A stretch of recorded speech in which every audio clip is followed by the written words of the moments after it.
আতঙ্ক কাটিয়ে অনেকটাই স্বাভাবিক পার্বত্য জেলা রাঙামাটি। খুলেছে দোকানপাট, চলছে যানবাহন। বিশেষ ব্যবস্থায় সাজেক ছেড়েছেন পর্যটকরা। সার্বিক পরিস্থিতি জানাতে সরাসরি যুক্ত হচ্ছেন সহকর্মী মিশু মল্লিক। মিশু, আজকের পরিস্থিতি কেমন দেখছেন? আর এই যে আটকে পড়া যে পর্যটকগুলো রয়েছে সেগুলো ফিরতে পেরেছেন কিনা সেই বিষয়ে জানাবেন।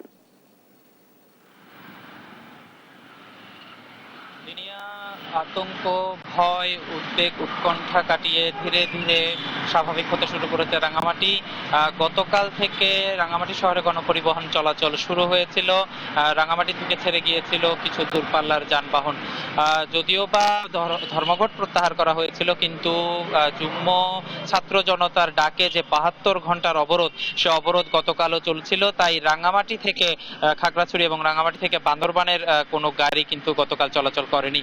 কিন্তু সেই অবরোধ গতকাল রাত 12টায় সেই অবরোধের ৭২ ঘন্টা শেষ হয়ে গিয়েছে। ফলে আজ থেকে আরো স্বাভাবিক হতে শুরু করেছে রাঙামাটি।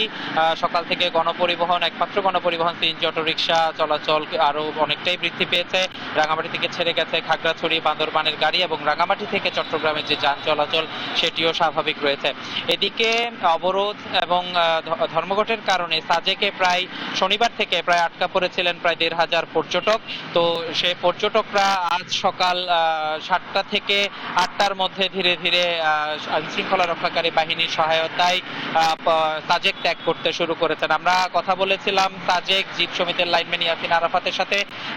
তিনি আমাদেরকে যেটি জানিয়েছিলেন যে সকাল ৭টা থেকে আসলে ধীরে ধীরে ত্যাগ করতে শুরু করে পর্যটকবাহী গাড়িগুলো। তো শেষ খবর পাওয়া পর্যন্ত তারা মাচালং বাজারে যাত্রা বিরতিতে ছিলেন।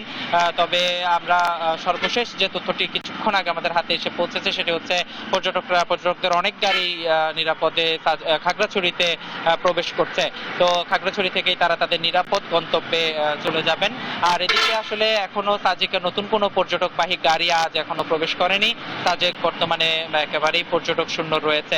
আর আমরা আরো কথা বলেছিলাম রাঙামাটির জেলা প্রশাসক মোহাম্মদ মোশাররফ হোসেন খানের সাথে। তিনি বলছিলেন যে আসলে রাঙামাটির পরিবেশ আগের চেয়ে অনেকটাই উন্নত, রাঙামাটি এখন ধীরে ধীরে অনেকটাই শান্ত এবং স্বাভাবিক।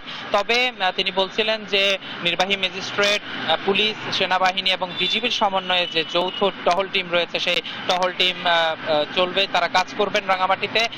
আইন শৃঙ্খলা পরিস্থিতি স্বাভাবিক রাখার জন্য তারা তাদের নিয়মিত টহলটি দিতে থাকবেন। তো লিনিয়া, এই ছিল আমার কাছে রাঙামাটি এবং সাজেকের সর্বশেষ।